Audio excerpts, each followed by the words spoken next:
The number one thing I heard in line, number one, was, Gary, I was waiting to get up here and I thought about what I was gonna ask you, and all 28 things that came through my mind since I've been flying out here or while I was in line, I already know what you're gonna say.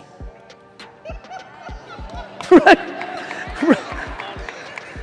I was just going through the motions out there. You knew. You like that one? You like that, baby, right? That's what happened with us? I remember. And that triggered the final thing I want to tell you at VCon 3. You know. You know. You're just using me for a little courage, a little push, but you know. So if you want to make this whole journey fruitful, do the thing you know. Just do the thing you know. We must eradicate fear. Fear is the currency of our society. It's what politicians use, it's what companies use, it's what news is, it's what parents use, it's what the people that don't love you use. Fear is the poison of our society. And I ask all of you to take the energy of this and bring a little ounce of kryptonite elimination of fear from VCon, from this weekend, and start with yourself, because you can't help anybody if you're not good. My friends, please be unwavering in whatever you decide to do after this conference. Full tilt, do not bend, do not listen. Man, did so many of you in line say, but they are saying, who is they? Who the fuck is, who the fuck is they? I'm trying to find out, I need to find fucking they and kill those motherfuckers. All day in the fucking sun, they say, they who? They said this won't work. I'm like, who are they? They're like, I'm like, they're fucking losers. Why are you listening to them? My friends, please, just forget the whole fucking talk. Forget this whole talk. Promise me one thing, from now on, when someone's telling you some shit that isn't fully landing with you, that's against what you want, please take a step back, pun intended, and look at them. If you don't want to be like them, they should be the last people you're listening to.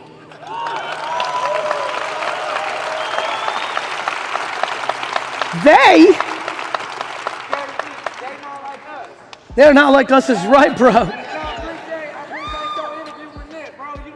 Thank you, my guy. Love you, bro. Listen to me. Thank you, bro. Listen to me. You are all listening to a lot of they, and almost always they are losing, and they just want you to lose too. They may not realize it. I don't know if you've heard it. It's called misery loves company. My friends, you've got to stop listening to they, and you need to lean into being unfucking wavering. This was the original logo of VFriends for a very specific reason. I am the byproduct of somebody who told me always and every day that I was capable.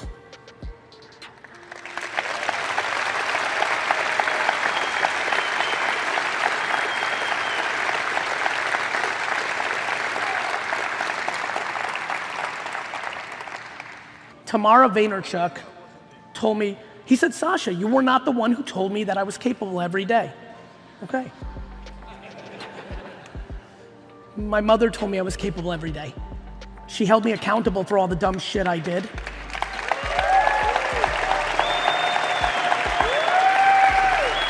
Actually, I have an idea. Just because this will be really enjoyable when we fly home tonight, can everybody make some noise, preferably more than the noise you made for Sasha, for my mother, Tamara Vaynerchuk, right now?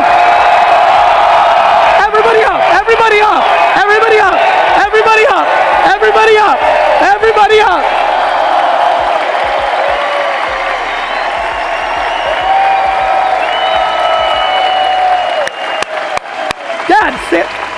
Dad, stand up for Mom, Dad.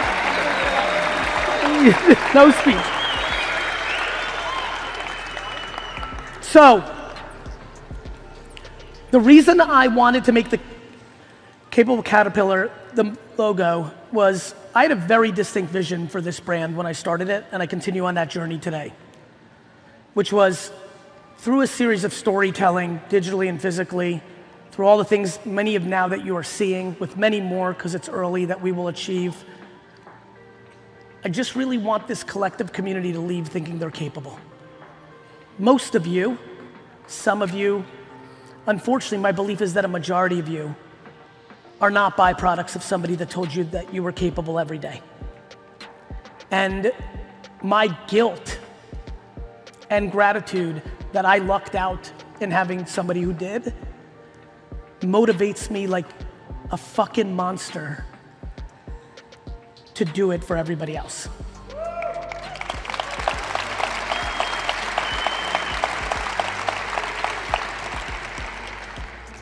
You know how it's weird when you work out and then like, if you get more advanced in it or if you work out with somebody, you think that you're done and you can't do it, but you actually have like 17 more fucking reps in you?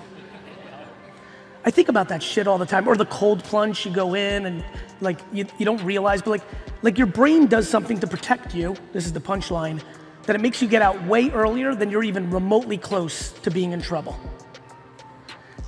That's how I feel after these 3 days of talking to so many of you. So many of you are so much more capable than you think, and I can see it in your eyes that you don't think you can, and it's so blatantly obvious to me that you can. I just want all of you to know from the bottom of my heart, you're dramatically more capable than you think you are.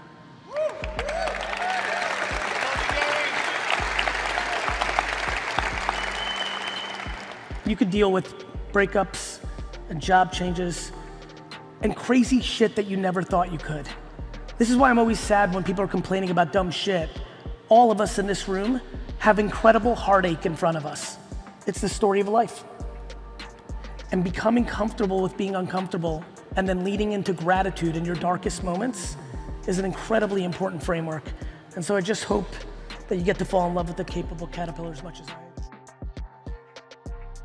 There's a reason that there's 2 patient characters, and I think we've done a good job in the first 3 years really giving a lot of love to Patient Pig and Patient Panda. I believe that the biggest thing that is holding back most people is their lack of humility. I am profoundly taken aback by people's ego. We invited so many different people here. I used a lot of my tickets for different people here. So many of them seemingly successful and have so many things. And I watch very carefully. And watching different people navigate different ways because they think they're somebody, because what, they have 500,000 followers on Instagram? Who gives a fuck? Fuck you. Humility is an unbelievably beautiful and remarkably powerful trait. I want everybody to hear me nice and slow as I deliver this sentence. When you do not deploy humility, you are posturing. You are deploying ego. You are manipulating. You are dancing around, not physically.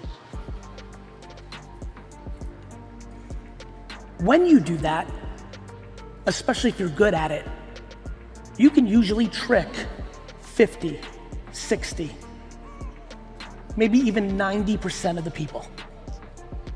The problem is, when you're doing that, you're also exposing you to the 3, 5, or 10% of people that you actually want to be winning with. I'm gonna let this get claps. My friends, you are not tricking winners, you are losing credibility with winners. Please, learn how powerful humility is. If you've been enjoying getting away with not being humble, I promise you when you look around the circle of the people it's working on, it's not the greatest circle you can be in. This is very imperative. Please understand this. You could have unbelievable ambition, confidence for days, gusto and competitiveness, all of it. That is not in conflict with humility. You can balance these seemingly two opposite things because in fact, they are far from opposite. They are tremendous partners in crime. End state, emotionally, for so many of you that I dream of, is deep confidence with overwhelming humility. And I hope you learn that humility is not soft. Humility is fucking strength.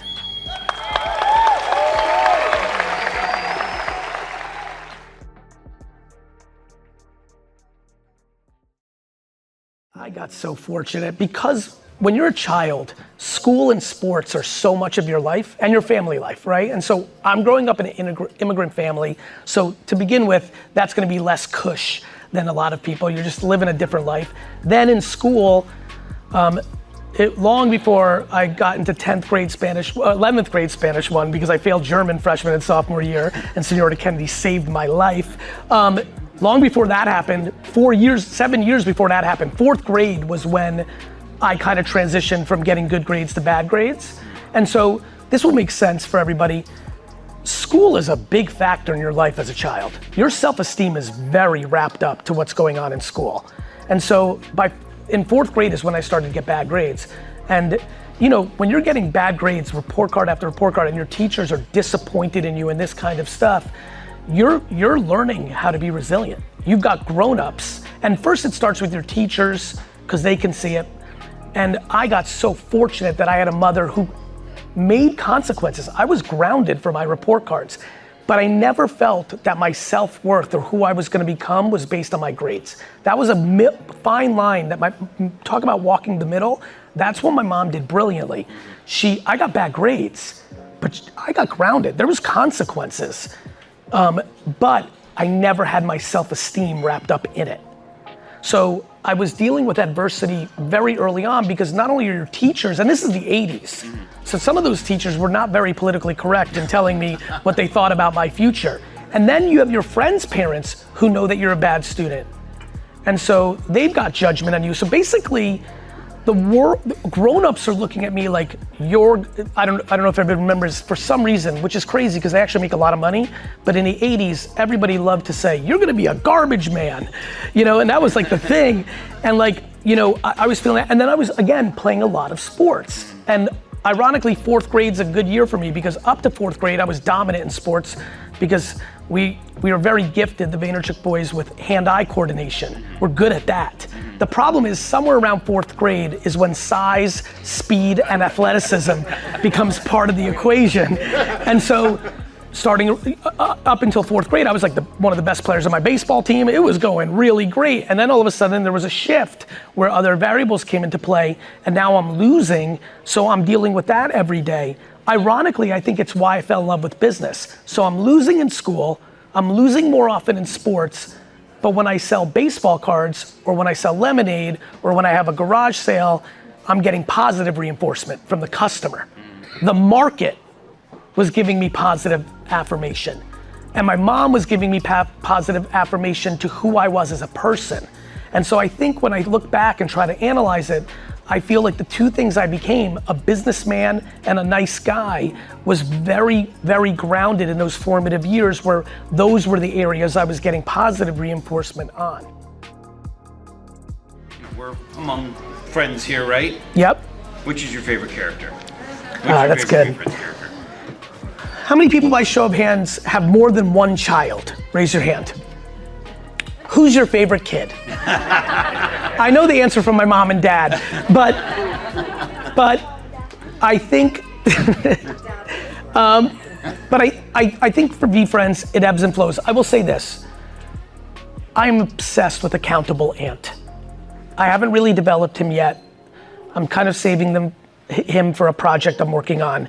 But I will say the thing that I'm very passionate about right now is the lack of accountability in society. We have become, talk about something we've lost. We have become remarkable at pointing fingers and not thumbs. It is literally, absolutely everybody's fault but one's self. It's the president's fault. It's the government's fault. It's the governor's fault. It's your boss's fault. I mean, I watch entrepreneurs blame the customer. it's the customer's fault, they don't get it. No, they get it. Customers always get it. They vote with their wallet. Like, if it doesn't work, it's 100% your fault. And so, accountable ant is very, very high on my list. I would also say that empathy elephant is very big for me. I do believe that empathy is one of the great superpowers of society. I don't know how all of you are wired and your DNA, but for anyone here who actually has the ability to feel other people, not have compassion for them, not feel sorry for them, no, feel them. When you have empathy, you can really do very special things.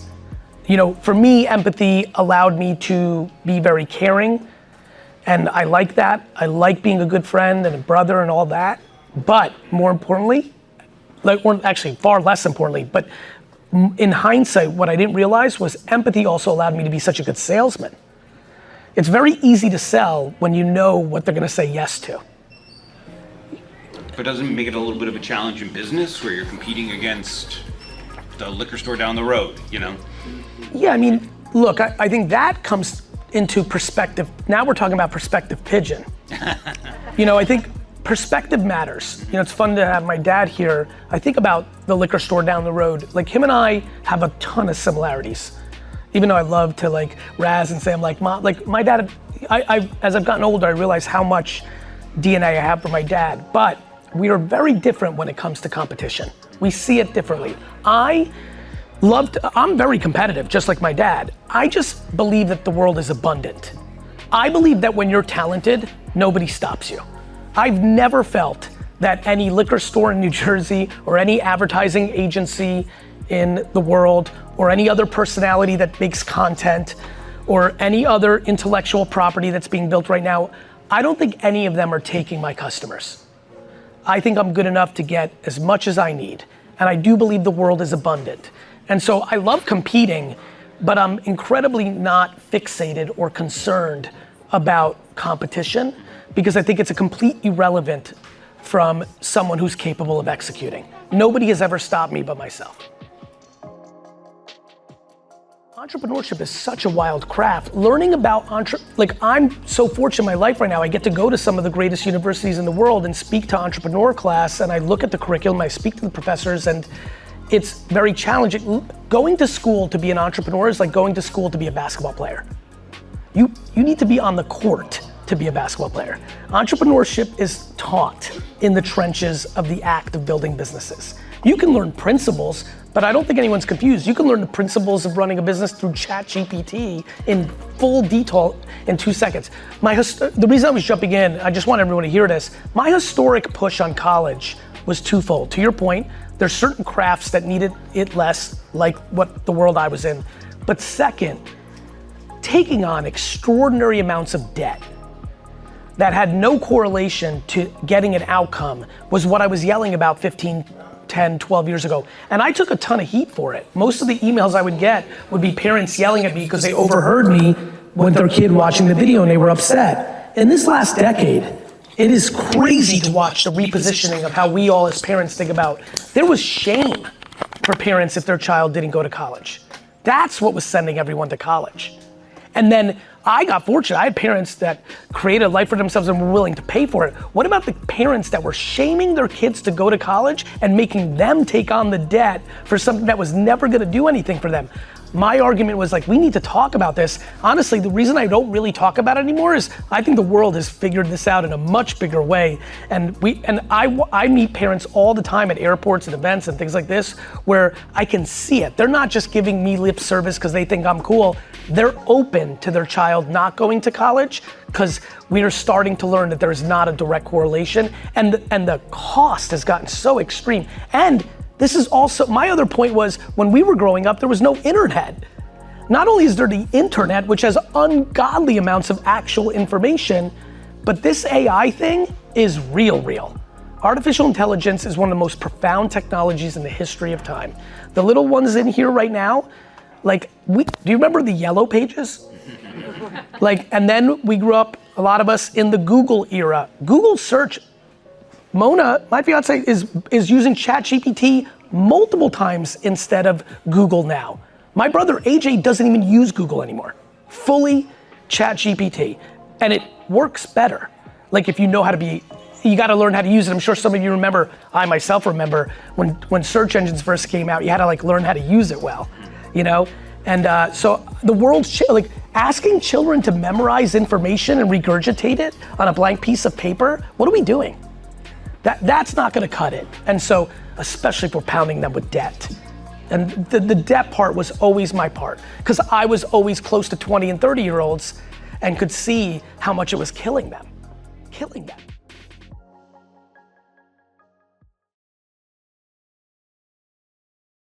But what I forgot was that I asked people who were miserable at their job to stand up and commit to quitting.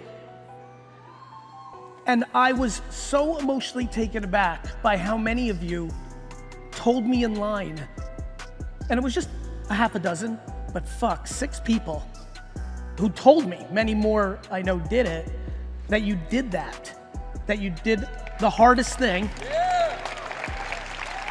And and listen, and we're about to go into this, clapping, like quitting your job is not necessarily the right thing 80% of the time. I'm being serious and I'm about to go into that, but that you quit it and then you told me what happened. And the tears and the emotion of how much happy you are, which is fundamentally the simplicity of my life. I am desperate for people to be happy because I'm so happy. And I just know that it's good and it's worth fighting for at all costs. So just curious, if you were one of those people, I know you might not even be here, but if you're one of those people that quit last year and you're happier now, please stand up so I can clap for you and so people can clap for you.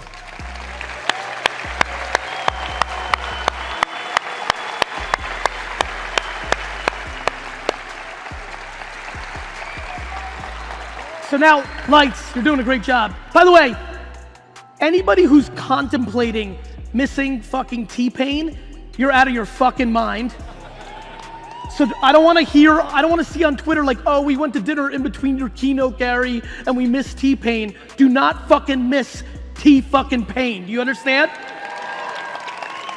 I don't wanna hear, I've got a flight to get. Cancel that shit.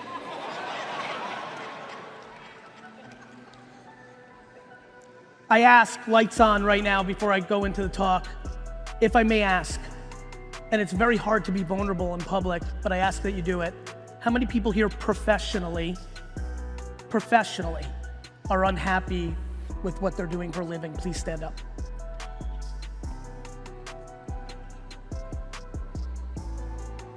You fucking liars. There come Moshka. I want everybody to clap it up for these people to encourage them.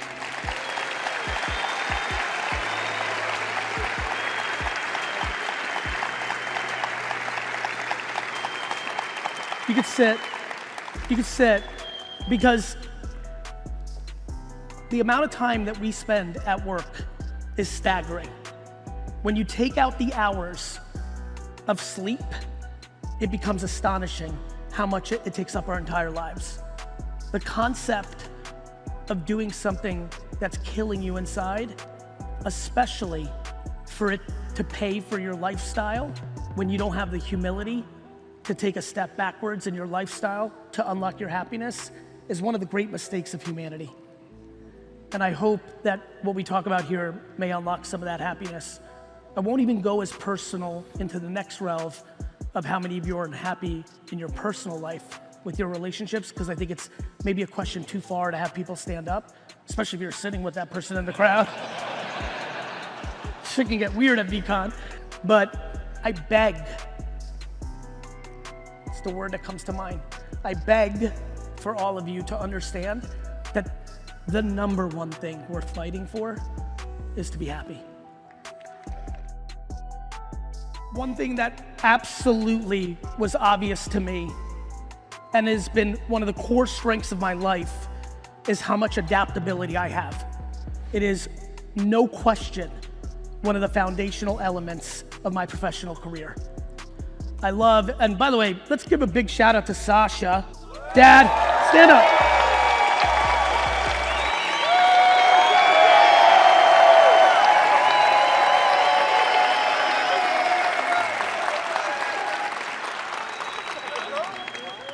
I'll get to mom later.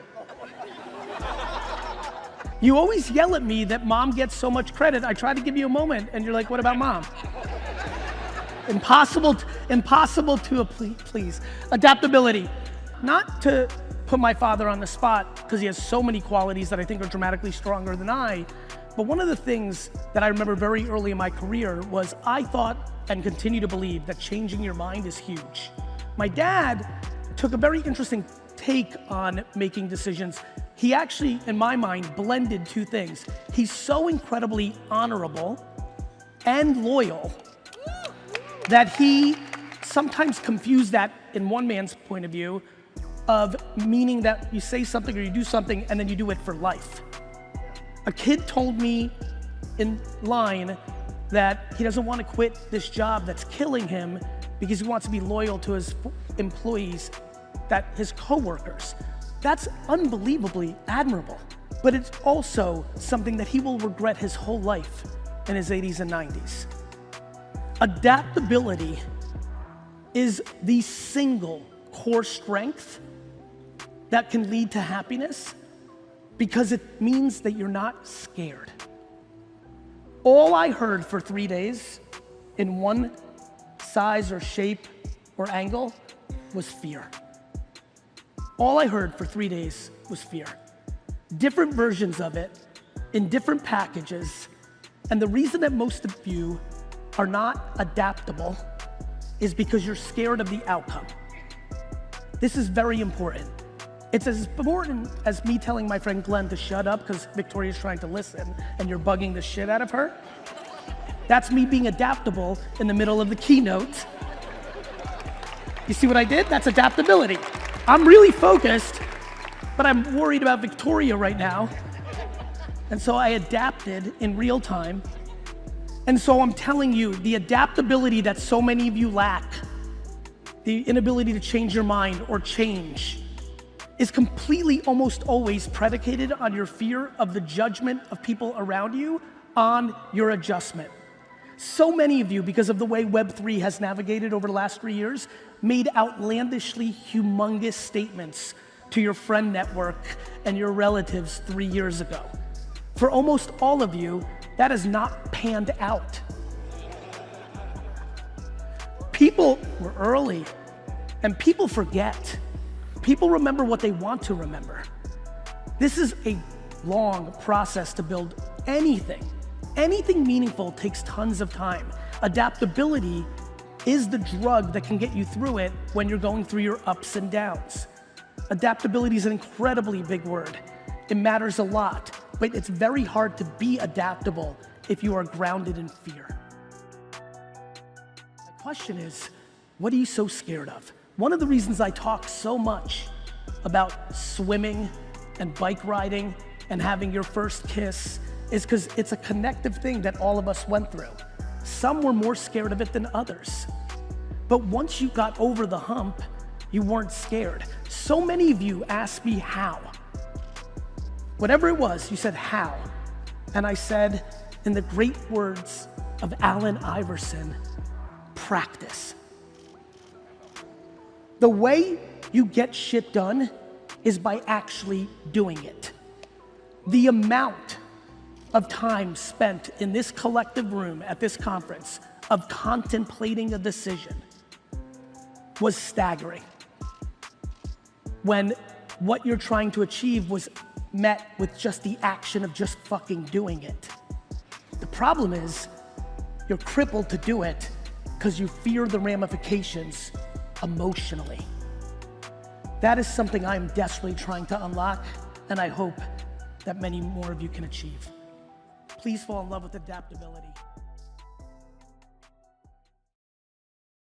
My friends, you can't read about push-ups. You have to do them. You can't read or listen to what I'm saying. You have to do it. And that's what got me over the last 3 years into this part of it. I couldn't understand 5 or 6 years ago when I was handing you the keys why you weren't driving that car. And what I ended up realizing was it was all up here. There's a stunning amount of fear in this room about putting out content. How you look, what you're gonna say, What are the comments gonna say? Just a crippling amount of inaction because of the fear of people's opinions that you don't even know. And even worse, opinions of the people you love the most. And so for me, that has become an incredibly important place for me to focus on. So for me, I just have no interest in being half pregnant. I have no interest in being stuck in the middle. There's only two things for me. The macro, which is, why are you living your life based on other people's opinions? And then the micro, what are the tactics, the individual executions that actually get you to what you want? The biggest thing that I would love for this room to start doing is to start really thinking about the notion of being great at producing written words, audio, and video per the 10 platforms so that it's contextual to the platform. I just pushed a lot of you to do LinkedIn. Looking at this room, 11 of you will do it. Of those 11, if you're listening right now, remember this. When somebody's on LinkedIn and going through the content, they're in a business mindset. When they're on Instagram, they're in an entertainment mindset. So the way you convey your message is extremely important. The adjectives you use, the analogies you use, the examples you use, it has to base on the psychology.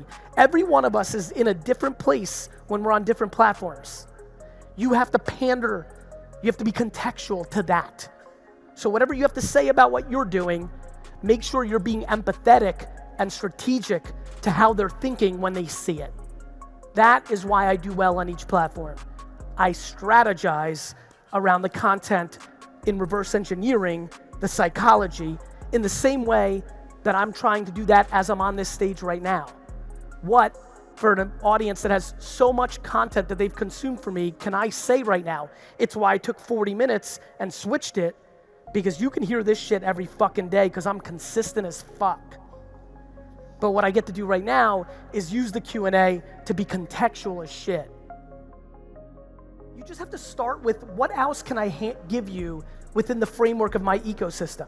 The reason I built the biggest wine show on the internet in the mid-2000s was I wasn't trying to sell wine, I was trying to educate people about wine. And if I happened to sell wine, I was thrilled. There's nothing, by the way, back to the last thing, there's nothing wrong with being selfish. I'm selfish, I wanna buy the New York Jets. The value though is the punchline. When you slow it down and you play over 50 years, when you give more than you take, you end up with a fuckload. And so what you can do is you can start by asking a question. You can literally go back to your seat right now, take the camera on whatever you're posting on and say, hey, I've been telling you about the frames, right? Yeah. What do you guys want from me? What else can I be doing for you? What questions do you have for me? And then read those questions, and that will give you the insight to how you bring value. Okay. I didn't know that I needed to talk about parent and kid dynamics. I just read all the DMs from the parents and the kids, and that led me to having an understanding that there was something there to talk about. Okay. Got it? Awesome. Thank you so much.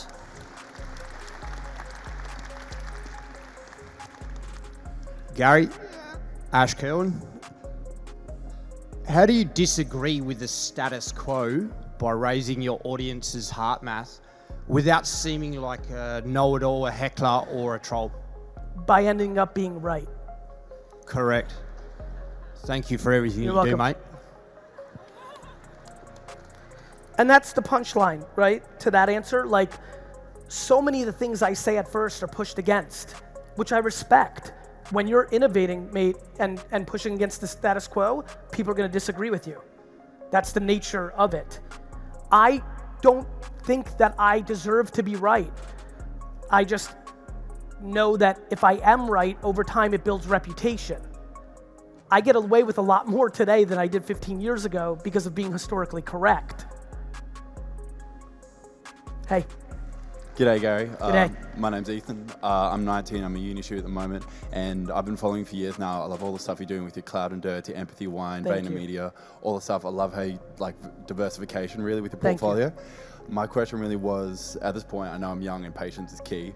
I've got a lot of different avenues I like that appeal to different morals and Makes things that I sense. value. Okay. How do you give that 100% to everything? Or, because like, I feel like I'm giving 20% to 5 different things to add up to 100. I'd probably, listen, there's a lot of ways to do this, right? So the way I stay focused is by not being focused. That's my DNA. I need a lot of stimuli, and my big game is if I'm throwing 30 balls in the air, if 8 fall, I don't care about your collective judgment that I had 8 things fail, and I still have 22 balls in the air. That's what works for me.